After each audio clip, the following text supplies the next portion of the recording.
Hello，我係 David。咁今日呢就會帶大家去一個比較有漁村風味嘅一個地方啦。咁呢個地方就係大澳啦。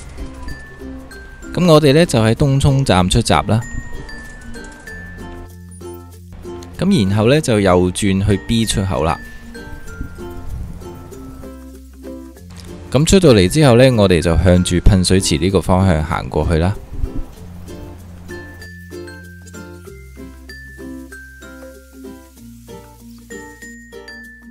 咁跟住就走過呢一條馬路，一路沿住呢一個地盤嘅外圍一直走，大概行到呢一個位置，咁前面就會見到一啲旅遊巴停咗喺度。咁跟住就過馬路，行到嚟呢度呢，咁上面亦都會有啲指示牌提示大家巴士嘅號碼喺邊度。咁我哋呢要去大澳呢，就要坐11號巴士啦。咁根據指示嘅方向呢，咁一路向前行啦。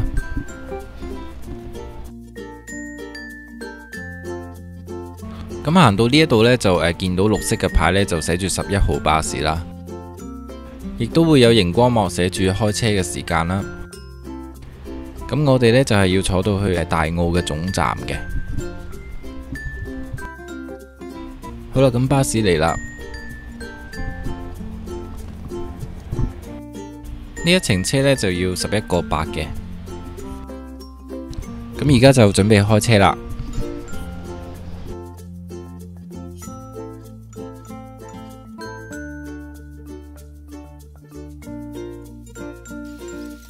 咁大概坐咗50分鐘嘅車程之後呢，就準備落車啦。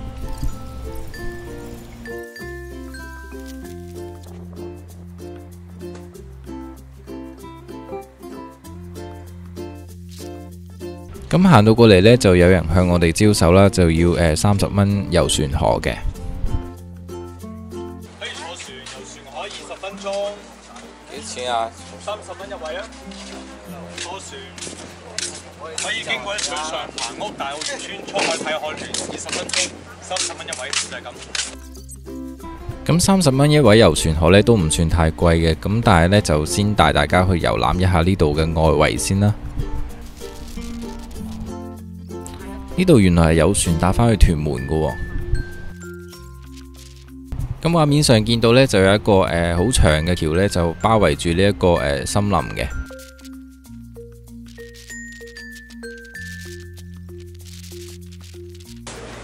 呢條大橋去邊度嘅？呢條橋？北河邊喺嗰邊出發。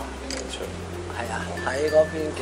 即係純粹兜。嗰邊係純粹一路兜嗰邊。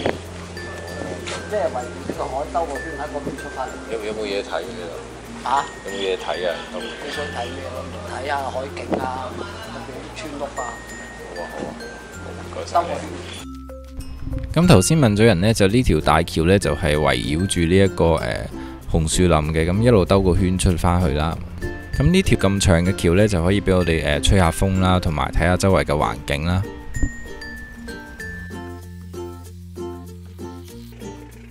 咁前面呢，就係大澳啦，咁左手邊亦都會有啲防波堤嘅。呢一條橋呢，就真係好長。咁左手邊就係一個大橋包圍住嘅紅樹林啦，咁亦都有啲雀鳥喺度棲息嘅。右手邊呢，就有個防波堤嘅，咁防止啲浪呢，就衝過嚟啦。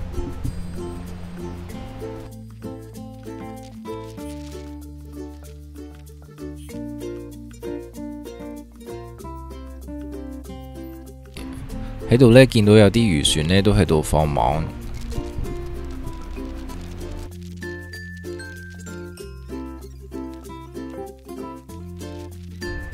咁好在呢，今日嘅天氣呢都唔算太熱嘅。咁我諗黃昏呢段時間呢，就行呢條橋呢應該係幾舒服嘅，因為呢一路行嘅時候呢，就有啲海風吹埋嚟啦，咁都幾清涼嘅。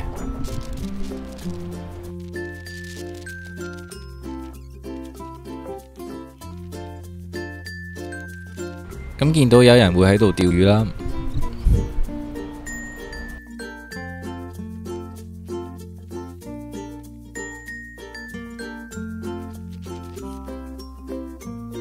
右手邊亦都會有啲住屋啦。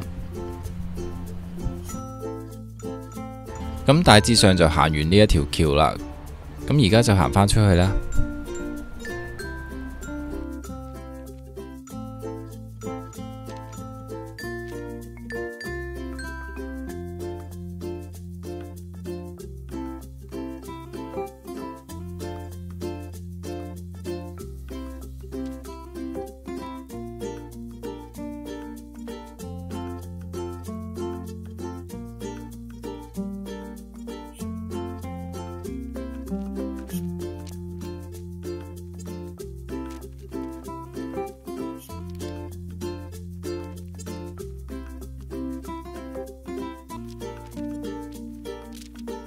咁就兜咗一大個圈啦，咁我哋去返頭先起點嗰度啦。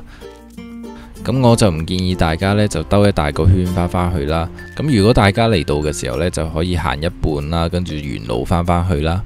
咁因為呢度呢就有啲地盤呢就喺度施工緊嘅。咁如果呢我哋沿路返去呢，個景色會更加好啦。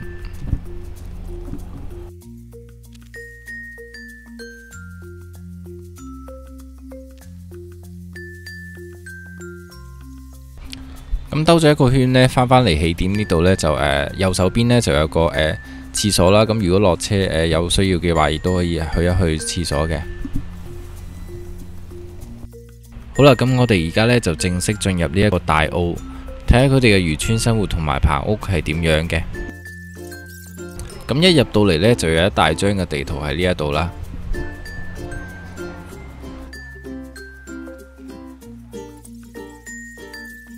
一入到嚟呢，就有一個賣大魚蛋嘅鋪頭啦。一入到去轉右呢，就見到一個歷史文化室。咁可以睇到呢，以前大澳嘅居民呢，就會用啲咩嘅器皿啦，有一啲嘅歷史板啦。居民以前會用嘅一啲生活工具啦。一幅寶蓮禪寺嘅立體地圖啦，一啲捕魚會用嘅一啲工具啦，以前大澳人嘅一啲生活照啦。好啦，咁行返出去呢，就開始感受一下呢一度嘅漁村風味啦。呢度好多嘅店鋪呢，都係賣呢一個海味為主嘅。咁所謂靠山食山，靠水食水啦。有好多嘅花膠啦、鹹魚啦，呢一間鋪頭呢，幾乎全部都係賣一啲花膠嘅，亦都會有新鮮嘅魚檔啦。咁跟住我哋就轉左行啦。嚟到大澳呢，嚟呢度食嘢呢都唔算太貴嘅。附近呢度呢，就有個坐船嘅售票處啦。去坐呢度買飛，30蚊10分鐘。20分。係啊，全景遊晒睇埋海船。我成日先翻嚟睇到海豚啊！一定睇到㗎。因為水象係最靚㗎啦，啊，水象最靚。先過嚟睇。而家水象靚啲喎。因為幾時都有機會睇到海豚。就先翻嚟睇到會有機會。剛翻嚟睇到。我哋有團㗎，應該有團到㗎，係咪？有班到㗎。要等齊先可以開。唔使，我哋個團又到啦，幾分鐘就到我哋㗎啦。一度又開㗎。我哋有嗰啲團一到就要開㗎啦。呢間都係喺呢度落船。係啊，翻嚟嘅。好嘛？你一定要落船坐一陣得㗎啦，我哋個團又到㗎。好啊。咁可以望下呢一度嘅環境啦。咁呢條橋呢，就幾重要嘅，就係通向大澳另一邊嘅一條橋啦。咁頭先呢，售票處呢就聲稱呢就好容易睇到海豚啦。咁其實冇想象中咁容易嘅。咁佢哋嘅團呢就開始講到啦。咁就先帶大家呢坐船呢遊覽呢一個大澳嘅外圍嗰度睇下啲棚屋係點嘅樣噶啦。好，咁而家就準備開船啦。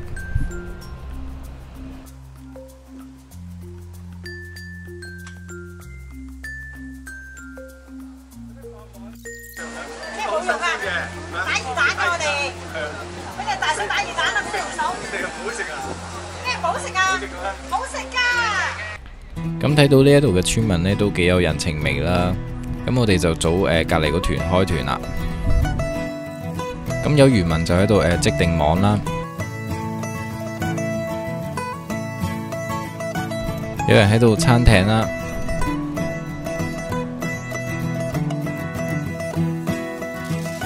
呢度就可以睇到一啲棚屋嘅地形面貌啦。呢一啲嘅棚屋呢都幾有特色嘅，咁亦都係香港最著名嘅一個漁村啦。望住呢一啲嘅棚屋呢，都別有一番漁村嘅風味啦。呢度嘅風景呢，就好似以前睇一啲嘅素描咁啦，咁都會畫一啲嘅漁村啦，同埋一啲嘅山水啦。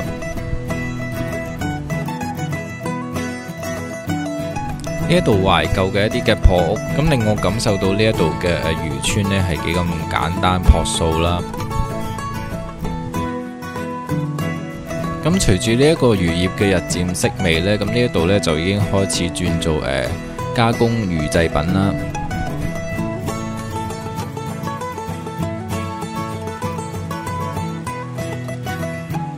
呢一啲嘅舊建築呢，就希望用呢一段片呢，就去記錄低呢一度嘅環境啦。咁因為住喺呢度嘅居民呢，大部分都已經係一啲老人家啦。咁同埋呢一度呢，就已經係一個旅遊嘅景點啦。一啲嘅棚屋呢，都開始老化啦，咁開始都需要清拆噶啦。咁呢度嘅風貌呢，就開始會消失啦，同埋會改建為成為一啲石屎做嘅一啲嘅屋啦。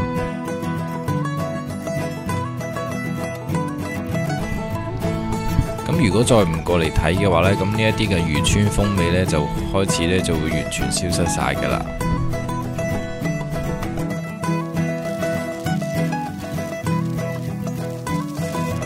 迎面碰到另一團嘅人啦，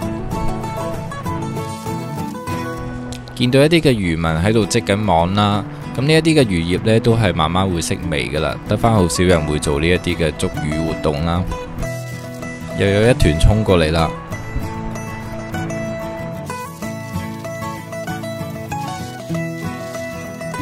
有一個露天嘅餐館啦。咁見到好多人喺度休息同埋食嘢嘅。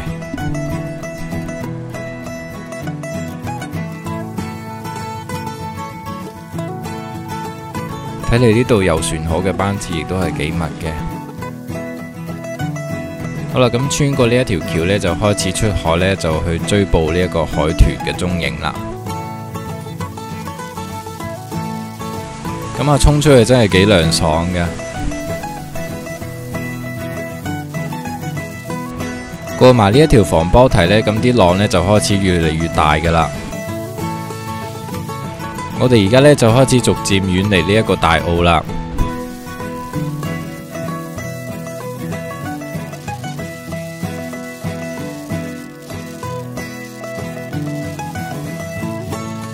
咁就逐漸遠離大澳漁村。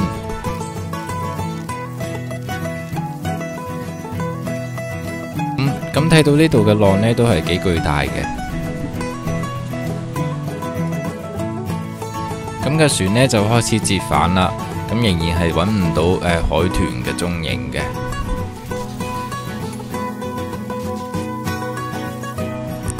望到呢一度一望無際啦，咁仍然係揾唔到海豚嘅蹤影嘅。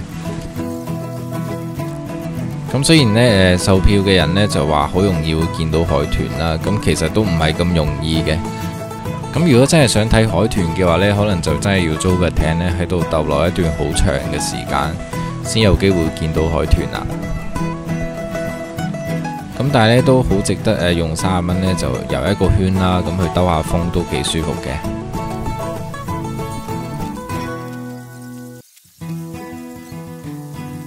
面前呢一度呢係一間酒店嚟嘅，咁一陣間呢就會帶大家去呢度參觀一下嘅。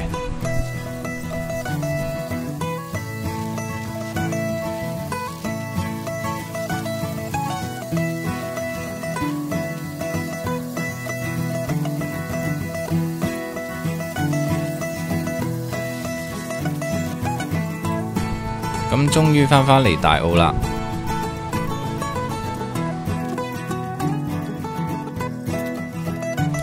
咁就開始上船，繼續我哋嘅旅程啦。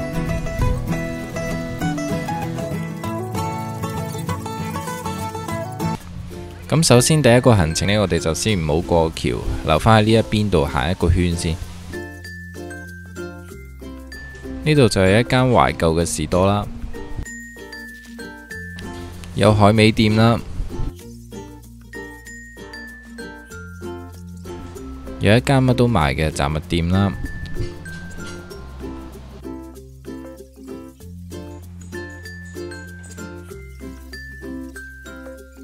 有賣紀念品嘅鋪頭，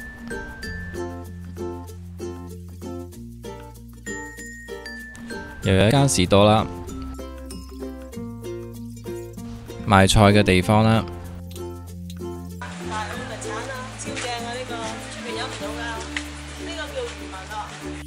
有生果店啦，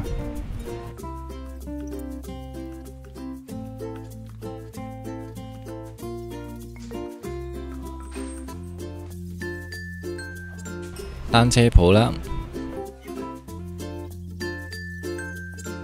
飲品店啦，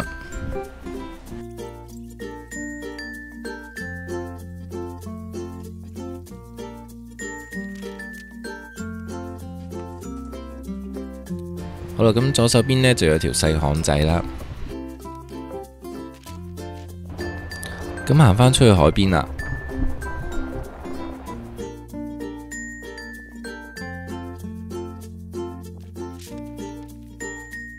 咁佢哋呢每一條橋呢都有個名嘅，每一間屋都有個號碼嘅。哇！咁突然之間有隻狗衝出嚟啦，咁唔知佢想點？咁趁佢行返入去呢，就快啲行過呢一條路啦。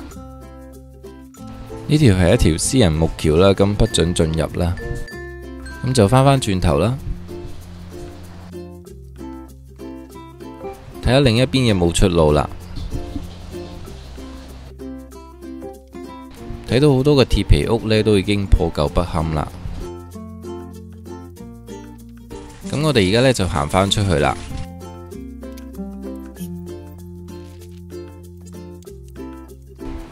喺呢個位置呢，就有個牌寫住三盞燈觀景台啦。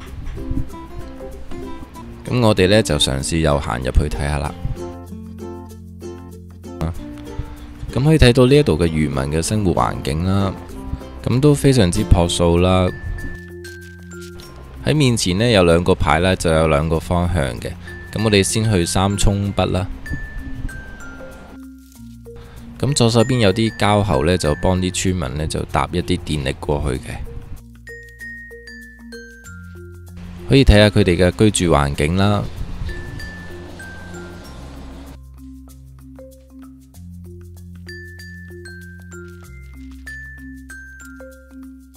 好多嘅木屋呢，都已經改建為一啲嘅鐵皮屋啦。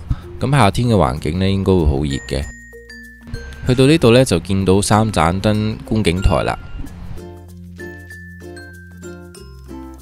行近呢一個海邊呢，其實都幾悠閒舒適嘅。咁有啲涼風吹埋嚟啦。咁呢個地方呢，都幾有漁村嘅風味嘅。但係睇到呢一啲嘅鐵皮屋呢，已經係非常之殘舊噶啦，咁亦都有一定嘅危險性喺度啦。咁將來呢，亦都會改建一啲比較穩固嘅一啲石屎嘅屋啦。咁而家呢，就前往觀景台啦。呢度有個紀念牌啦，睇到呢一啲嘅破屋呢，慢慢逐漸清拆，逐漸俾呢一個時代呢慢慢淘汰啦。咁呢一啲嘅漁村風貌呢，亦都會慢慢消失啦。名副其實呢，呢度真係掛咗三盞燈啦。睇到啲遊客呢，都幾悠閒寫意喺度飲嘢食嘢啦。呢一啲嘅餐牌呢，大概百零蚊一個披薩啦。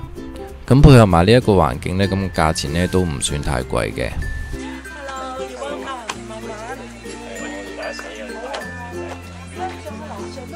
好啊，唔該你啊。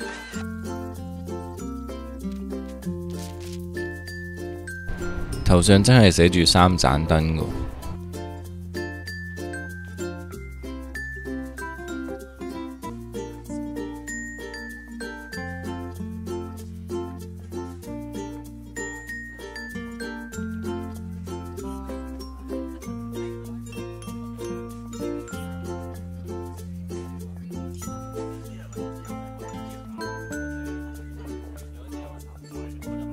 咁頭先老闆娘話可以行上去睇一睇啦。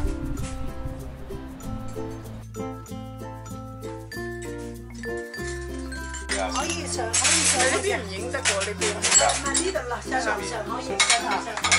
夠你啊！咁上到嚟呢一個茶座呢，就見到好多織漁網嘅一啲展品啦，同埋一啲畫作啦。名副其實呢，上面亦都係有3盞燈啦。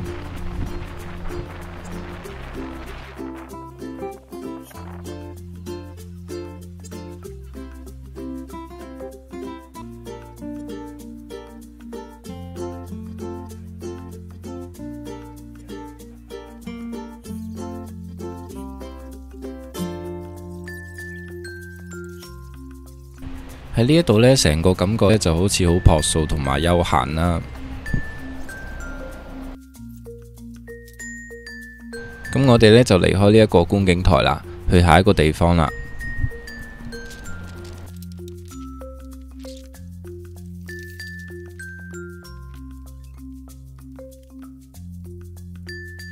行返出大街，咁我哋行返去起點嘅位置啦。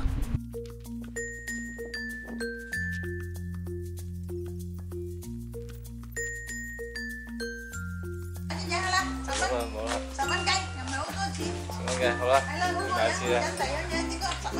叫咩嚟㗎呢個？紫貝天蠣，好好飲嘅，係啊，我俾啲凍啲。好好飲嘅，當買罐汽水都唔止啦，係嘛？好好飲嘅真係。紫貝天蠣。係啦咧，紫貝天蠣，呢個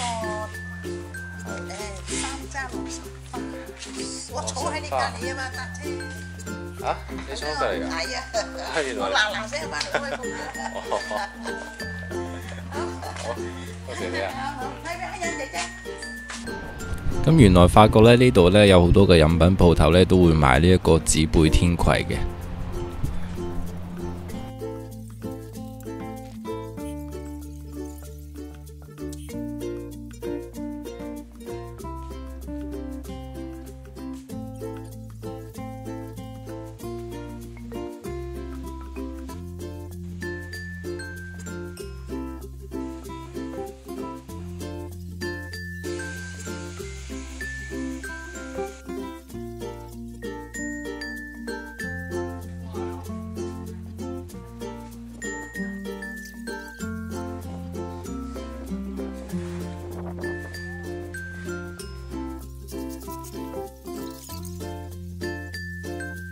咁行到呢度呢，就返返去大橋嗰度啦。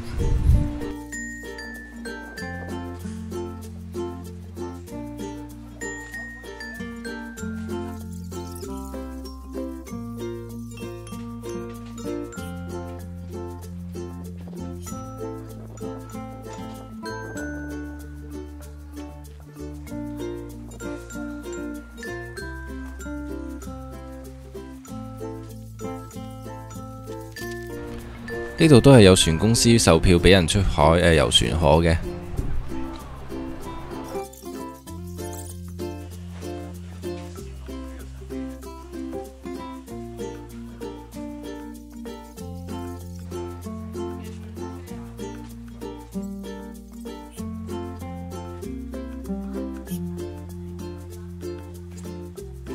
最估唔到原來呢度呢都係有匯豐銀行嘅櫃員機嘅。咁我哋先行咗個外圍先啦。呢一個係一個大澳嘅街市，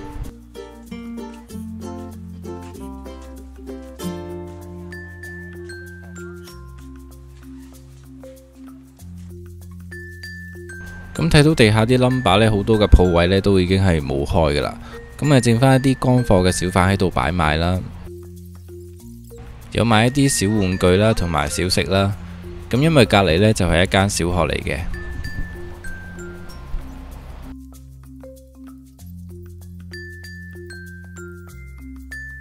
指示牌話呢左邊就係去大澳嘅文物酒店嘅。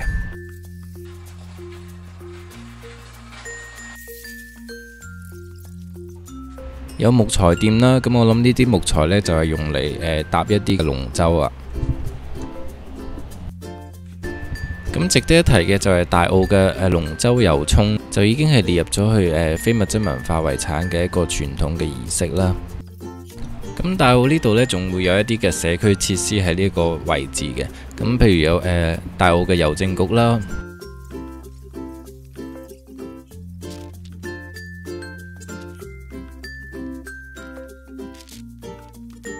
咁發現呢一度呢，原來好多人都會拜呢一個土地爺爺嘅，咁周圍都會見到一個土地爺爺嘅一個廟啦。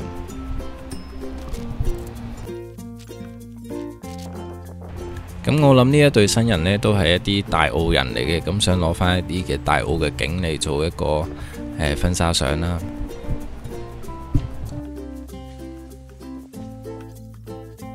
呢度有啲嘅遊樂場啦，咁會有籃球場啦，同埋一啲兒童嘅遊樂場啦。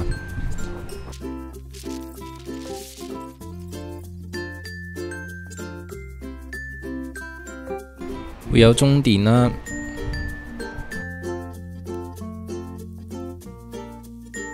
呢度就係醫院啦。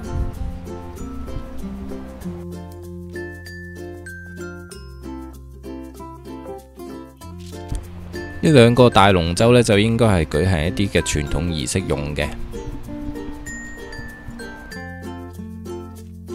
咁喺右手邊呢，就有洪聖古廟啦。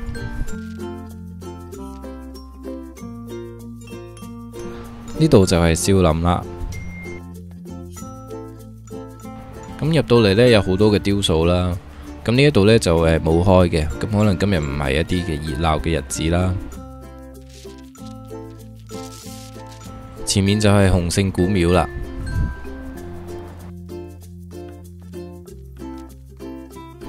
咁出返嚟呢度呢，我哋就去呢個文物嘅酒店啦。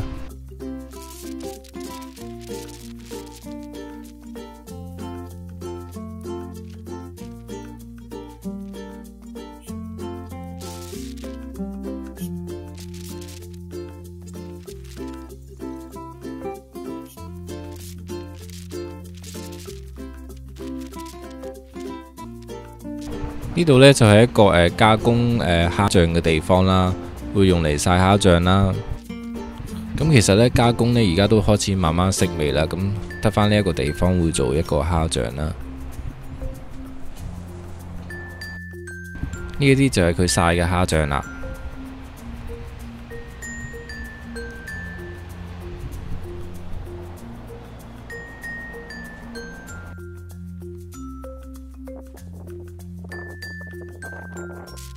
咁啊，仲有一啲鹹魚啦。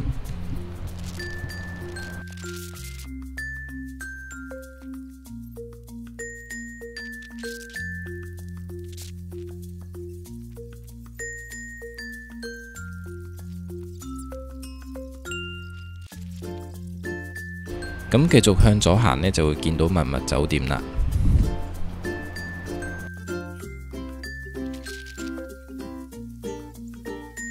咁呢度就係文物酒店嘅牌啦。咁呢個文物酒店呢，其實係由一個舊嘅大澳警署呢改建而成嘅。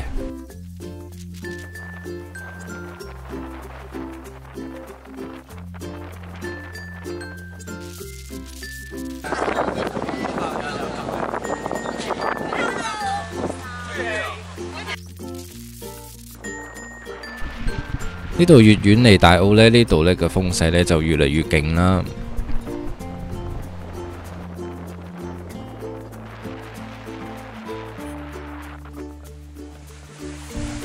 咁面前呢一度呢，就係一條港珠澳大橋啦，咁會喺17年嘅年底度落成嘅。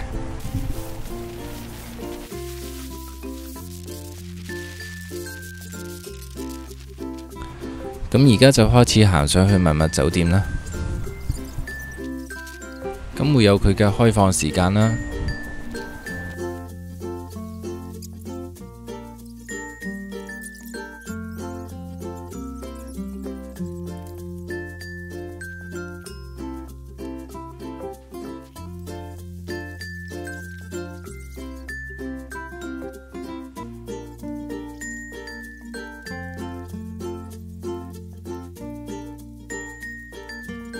咁曾經都會有電視台嚟呢度攞景拍攝啦。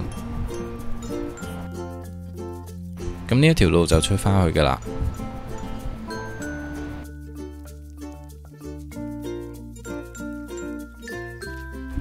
咁大致上呢，外圍就已經行晒㗎啦。咁我哋而家就返返去頭先嗰度啦。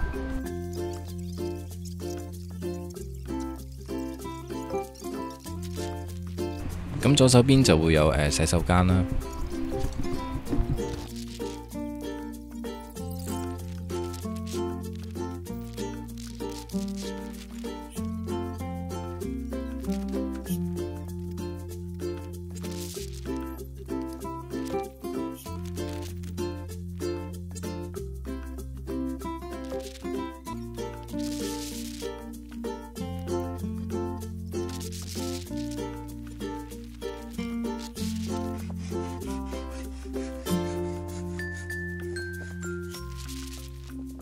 有個女人仲喺度睇緊書啦。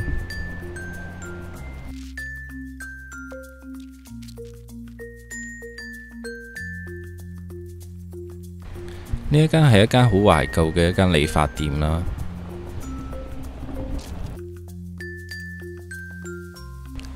呢度就係醫院啦。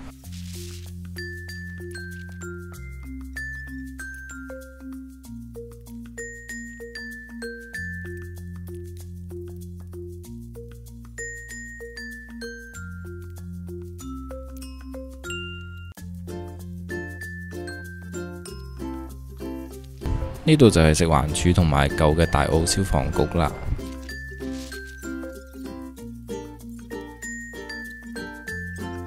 左手邊有洗手間，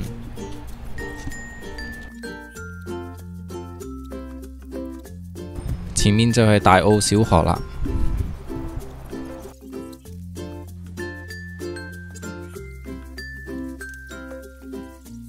好啦，咁出返嚟呢度呢，我哋繼續探索呢一個大澳啦。呢度就係關帝古廟、區議員辦事處，我哋又揾到土地爺爺嘅蹤跡啦。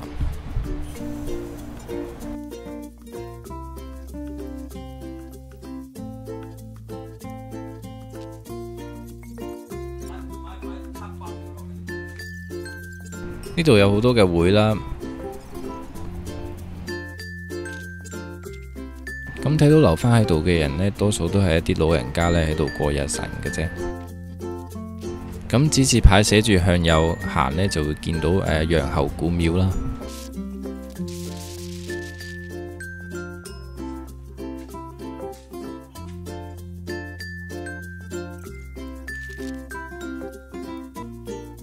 咁啲老人家都係過住一啲比較樸素啲嘅生活啦。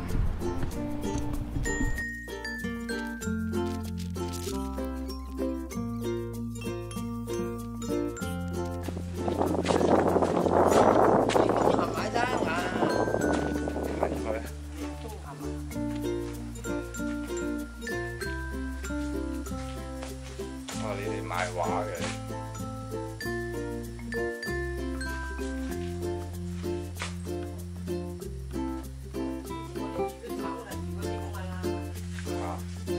而家係咪變晒啦？而家啲，而家全部變晒啲鐵皮啊，或者係而家好多都變晒鐵皮嗰啲。呢下啲棚嗰間樓都冇咁實啊！嗱，你睇下嗱，係間間都兩層嘅，舊時嗰啲好似豬籠仔咁。舊時嗰啲係咁啊，又係咁啊，冚下啟住個女，咁啊拋冚當邊，咁就揾啲摩擦掛住佢，咁啊攞住個底係咁啦。一話打風咧，又我加嘢，又我加時，又辛苦㗎，真係買嘢啊！呢下啲棚你睇下，人哋佢哋個倉個頭夾唔到出嚟嘅，呢下呢個人都行得到過嘅，係咪啊？舊時啲係咁㗎嘛。而家都變晒啲石屎。梗係啦，嗱你嗰條橋啊，呢下過嚟啊，環水道啊，你舊時冇㗎嘛，你好俾嗰兩毫紙好艱難攞出嚟俾人哋啊！人哋幾多錢？人哋呢個船就收咗隻船啦，你過唔翻香港啦，出唔翻香港啦，嗰隻船啦，嗰條橋啦，係嘛？你一落車，你話有條橋過嚟幾方便啊？係。你舊時冇㗎嘛，一隻船咁㗎嘛，人哋有碼頭幾多錢啊？人哋用成架船咁。係啦，嗰隻船啊！你啲行你幾方便啊，行早行夜啲得啊嘛。我後時唔係㗎，你幾多點你唔係同你成年同你做㗎嘛。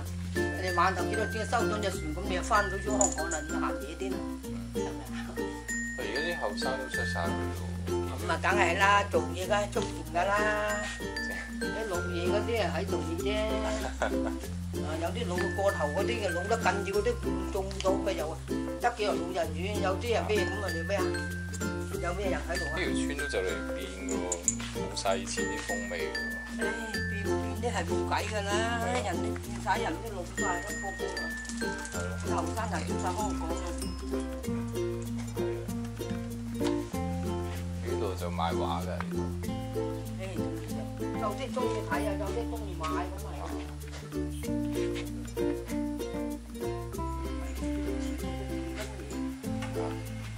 我第一次嚟。第一次嚟。唔係細個好似嚟過，以前跟學校啲小學嗰時好似嚟過。我喺度讀書嘅咩？唔係出邊啲學校嚟過。而家就大個唔記得晒，想嚟翻度睇一次。我好細個喺度，有嚟過。有嚟過，睇過人晒下。你又係你下都唔係好大啫，你20幾歲。我只睇到人20零歲嘅啫。好啦，我話嚟咧，我有10歲8歲噶嘛。係20零歲。咁就20零歲咪幾年啫，嚟咗啫。好啦，我就行過去。好，唔該晒你啊。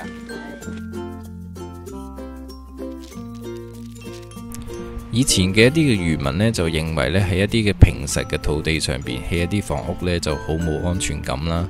咁所以佢哋就會喺一啲嘅岸邊嘅位置呢，就起一啲嘅棚屋啦。咁呢一啲嘅棚屋呢，就會密密麻麻啦，同埋會有一啲嘅橋呢，就搭埋一齊嘅。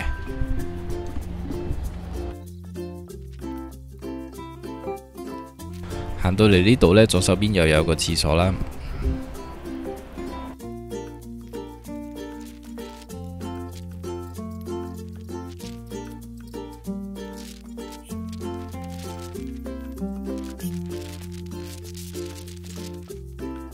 嚟到呢度呢，就係大澳嘅楊侯古廟啦。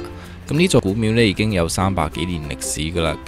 咁已經係列入咗去香港嘅法定古蹟入邊啦。咁會加以去保育呢一個嘅遺跡啦。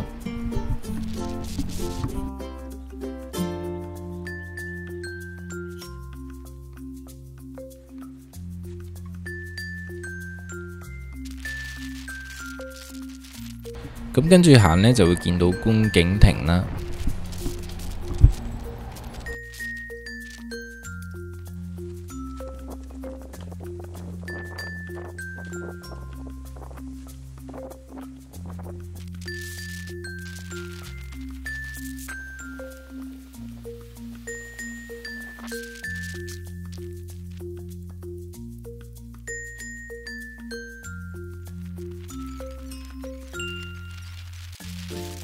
嚟到呢度呢，右手邊就係觀景亭啦。不過呢，我哋先去左手邊睇一睇先。咁呢度嘅風勢呢，都係好清勁嘅。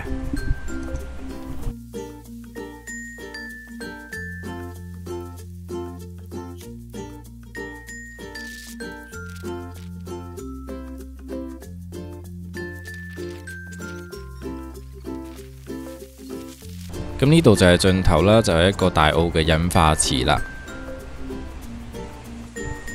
面前呢度呢，就係港珠澳大橋啦，咁將會喺17年今年嘅年底呢，就完成工程啦，咁就會正式通車啦。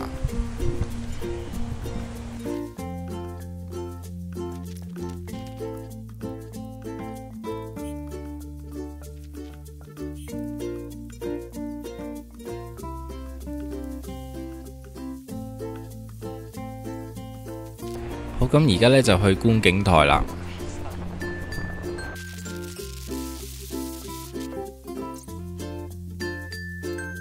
呢度就係觀景台啦，咁會有個望遠鏡啦，咁大家可以用望遠鏡呢，就睇下座大橋啦，同埋睇下有冇海豚出沒啦。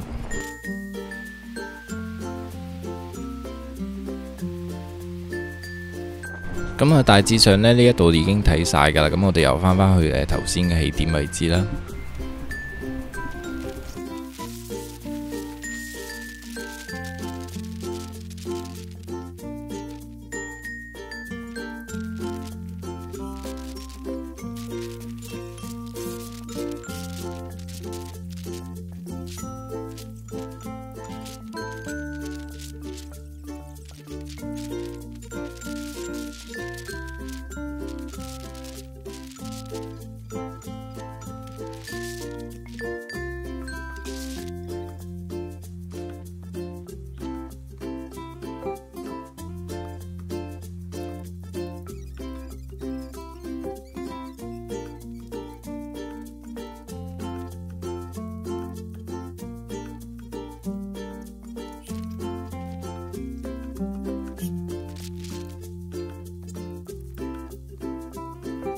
咁啊睇到左手邊有條小路啦，咁試下行入去啦。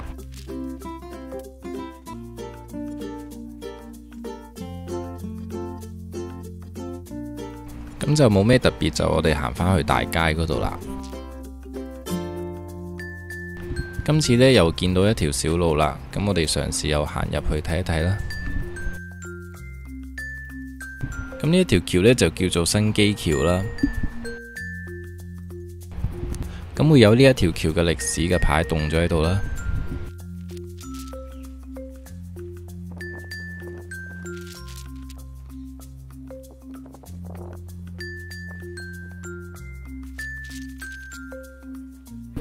咁依然仲會有少數嘅村民呢，就會喺度織漁網啦。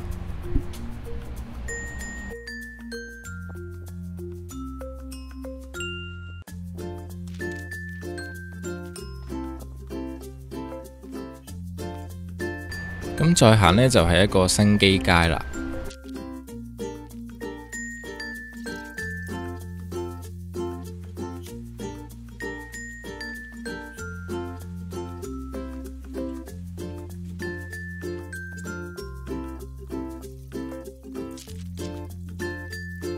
有一啲幾得意嘅鋁罐手作啦。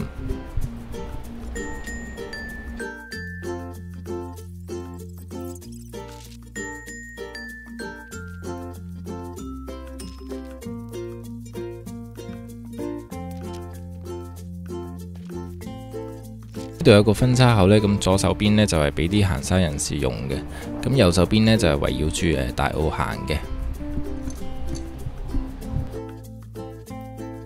咁呢度就係新基街啦，咁亦都有人喺度釣魚啦。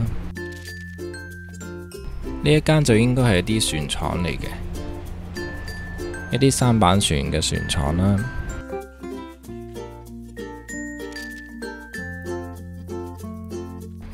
咁有一啲好舊嘅龍舟放咗喺度啦。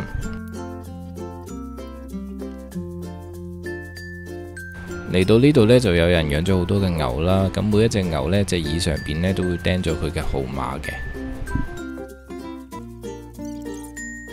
咁每一隻牛呢都養到好肥肥白白。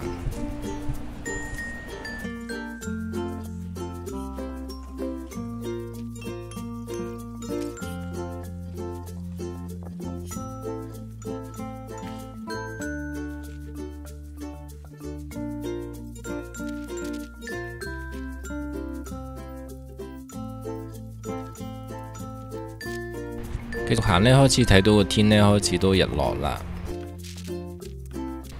呢一座山呢，行近啲睇嘅時候，先知原來呢有好多嘅村民呢嘅墓碑都會喺上邊嘅。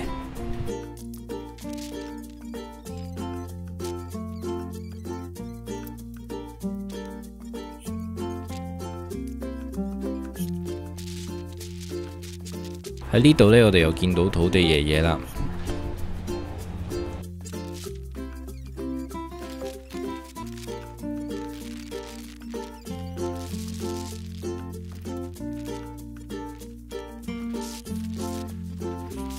行到呢一度呢，我哋已經係兜咗一大個圈啦。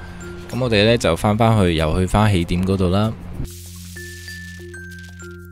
呢啲嘅牛呢都好純良啦。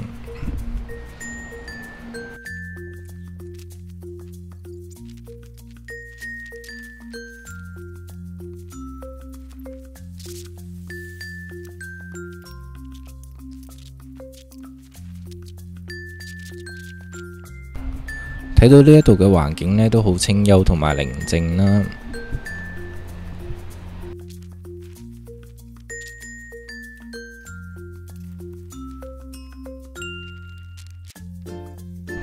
咁呢一張地圖就顯示我哋喺外圍呢一個位置啦。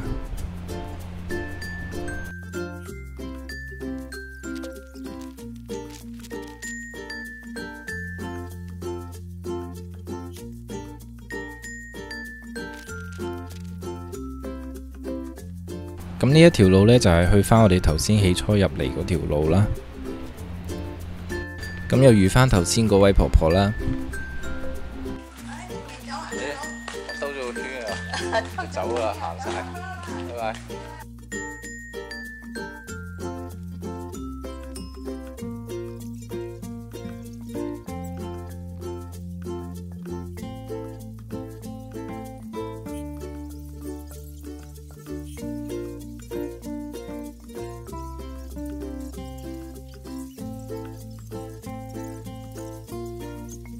咁嚟到呢度呢，仲有一個地方仲未行過嘅，咁行埋嗰度呢，就已經行晒呢一個旅程噶啦。咁我哋又翻返嚟呢一條橋啦。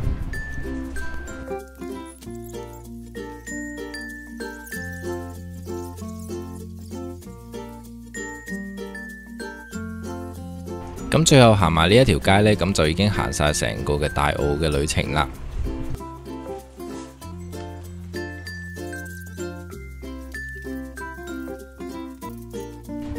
右手邊呢度呢，就有個雪姑七有7個小矮人啦。見到呢度有啲沙翁啦，咁有啲肚餓都想嚟呢度食下嘅。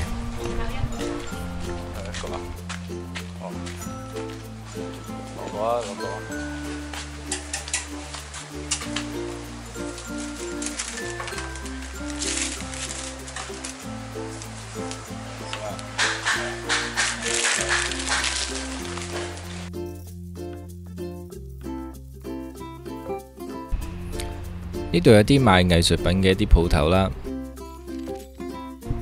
賣畫嘅鋪頭啦，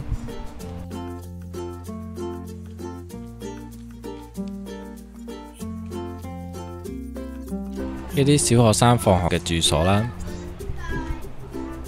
秘製嘅一啲醃製品啦。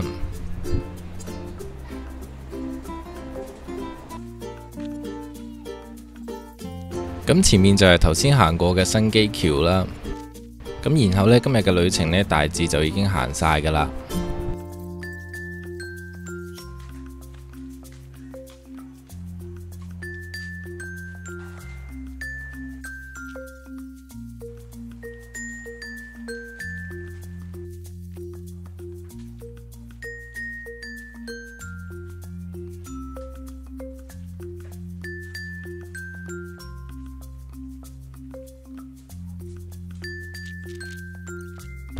有一間幾有特色嘅貓咖啡啦，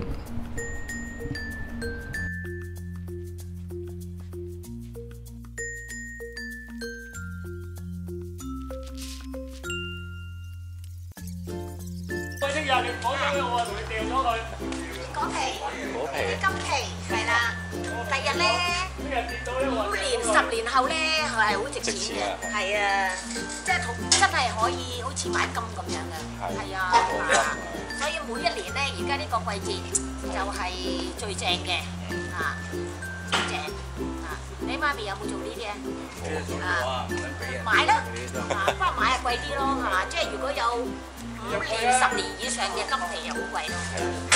咁啊，而家整咗咧就自己曬下凍，即係一個活動咁，我覺得幾好啊！即係年年都整嘅。係啊，好多年年好多人都整嘅。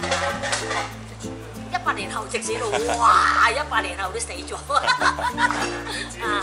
係啦。你喺香港入嚟啊？係啊。OK。我都第一次嚟呢度。係啊，多啲入嚟玩下啊！好似變到呢度啲位。咁你一有遊客嘅就冇咁寧靜，即係冇咁鄉村㗎啦嘛，係咪啊？你以前冇遊客，我呢度全部都係艇家水上人，啱唔啱先？你而家你多咗遊客，就有少少唔同㗎啦，一定㗎啦，咁即係嗰個風味冇咁濃㗎啦，去到邊度都係一樣㗎啦，係咪？鎖咗啦。你呢啲擺上去YouTube 係啦。而家好多嗰啲人咧，即係自拍嗰啲咧，即係你哋嗰啲年青人啊，去到某個地方啊，咁樣又介紹下啲嗰度食嘅嘢啊，或者啲乜嘢啊咁樣。我想影低呢度啲嘢。影低啦。你嗰影邊度啊？我行咗成個圈㗎。因為今日唔係假期啊，同埋呢度大部嘅人咧係早收工嘅，因為我哋呢度係好早睡早起，同埋咧除非係假期咧就會夜少少，即係星期6日啊，或者有幾日紅日曆嗰啲假期咧，咁就會拖夜咗少少，但係平時咧就通常就已經個個翻屋企煮飯㗎啦，咁樣個街就會比較靜啦，即係如果你假期嚟咧就好熱鬧啦。係啦。即係呢啲就係我哋大澳人嘅生活。我覺得呢度啲鄉土人情幾好嘅。係㗎，係啊，即係有人情味咯咁樣咯。就算你唔識得啲人，你同佢打招呼，佢一樣睬你。頭先行過一條街度幾個撩好傾偈。係啊，呢度啲人係咁㗎，即係冇所謂咯啲屋都唔會專登走去鎖住咧。冇因為即係講真啦，因為大澳嚟講真係好太平，真係好安全嘅即係我哋唔會話有賊啊嗰啲咁嘅嘢一來我哋有隔離鄰舍咧，即係互相即係你幫我，我幫你啦咁樣咁所以咧就同埋啲遊客咧個個都好有規矩，好有禮貌影相行過咁樣咯所以都好開心係咯，幾中意呢種生活。係不過呢度全部啲後生都出晒去做。係啊，大部分後生嘅出去㗎啦而家留翻啲細路仔同埋啲老人家啦咁樣，或者有啲父母喺呢度開鋪頭嗰啲，咪啲細路仔喺度翻學咯，細個嗰啲。但係通常一讀到小學嗰啲，盡量都出香港㗎啦。但係出邊咪要租屋住咯？有啲要啦或者有啲合資格嘅咪有即係上面租屋咯咁樣咯視乎合唔合資格啦即係如果有小朋友嗰啲一定出去讀書即係呢度即係如果幼稚園冇問題啦即係佢哋覺得即係始終唔夠香港嗰啲主流即係咁高咯第日即係變咗佢讀小學或者中學嗰時佢驚咗佢上咁樣咯。好啦，多謝你啊！多謝你啊！多謝你，拜拜。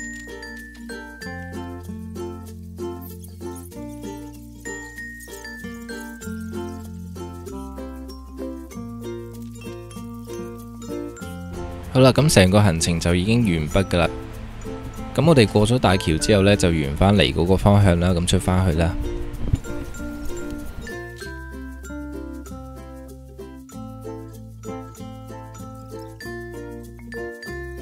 咁呢一度呢，就係入大澳嘅入口啦。咁成個大澳嘅行程呢，就告一段落啦。去到呢度呢，就已經介紹晒俾大家認識啦。咁如果有興趣嚟呢度嘅話呢，就歡迎大家呢，就嚟呢度感受一下呢度嘅漁村風味啦。咁因為呢啲漁村呢，就開始呢，開始要清拆噶啦。咁可能過多幾廿年嘅時候呢，呢一啲嘅漁村呢，就會完全呢消失晒噶啦。咁如果要離開嘅話呢，就喺呢一個位置呢，就可以搭翻11號巴士呢，就去翻東涌嘅港鐵站啦，咁就可以翻去噶啦。咁需要去廁所嘅話呢，左手邊亦都會有廁所啦。